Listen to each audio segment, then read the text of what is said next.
I suppose my main drive in life, now I look back on it, is the transition. It had to be done. It was either it or me. When you transition, you have to make that decision to change your image to the world. Now, as a blind person, that can be fun. It can be daunting. It can be frightening. If you want transition, then go for it. Don't let anything stop you. I am Chrissy Cocker. I'm a musician, I run a radio station, and I'm also a DJ on that station.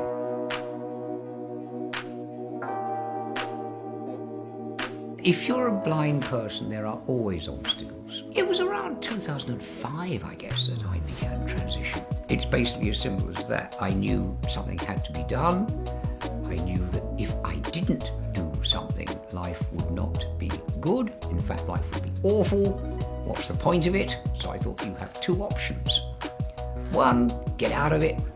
Two, transition. And I took the easier option. And I'm glad I did. For the last 30 years, I had a lovely, lovely girl partner. Mary Louise. But she was a rock. Literally, she was my emotional rock. And I met her. I was playing at a restaurant at the time. I was playing there, just keyboards and what have you. This American came in several nights and we struck up a conversation. The singer and I invited them out to 606 Club, that was it. So we all went there and one thing led to another and long distance phone calls, and she came over here. She liked England better than she liked the States. We got married 30 years later. Unfortunately, she got a brain tumour, and fortunately it wasn't painful, and she died peacefully about 3 months after diagnosis of the brain tumour. But the support she gave me, now you think about the fact that I transitioned while we were together. Now imagine thrusting that upon anybody, unbeknown to them. They didn't marry someone for that. They really didn't.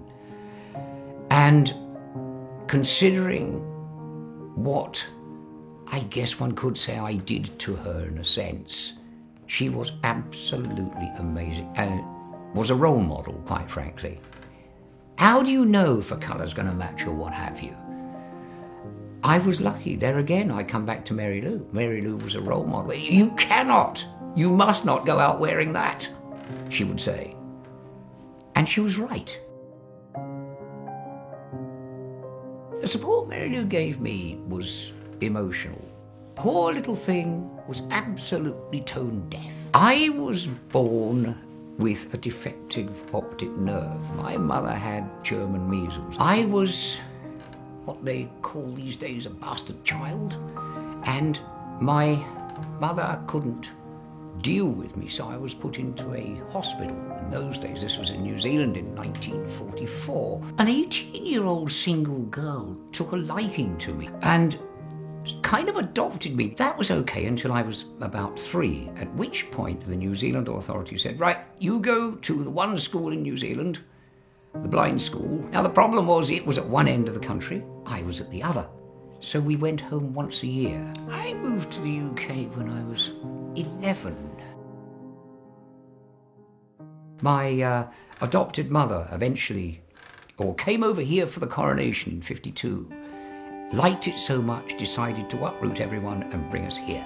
How did I get into music? I think the simple answer to that is I didn't. Music was there, music was in me, and I just used it. I played piano, guitar, vibraphone, bit of drums, trumpet, but primarily keyboards.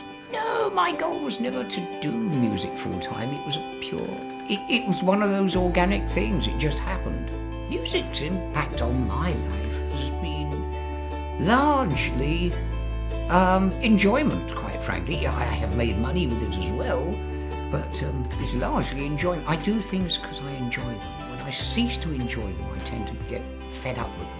I'm working on a current project. In fact, the first part of the project, which is called Atmosphere, is coming to its end, coming to its fruition. What I wanted to try and achieve was a visual ballet from a blind person who could get the concept of what they had in mind through to the director who could then realise it. And that's exactly what we were able to do. My advice to people, blind people especially, wanting to get into the music business is, don't take no for an answer.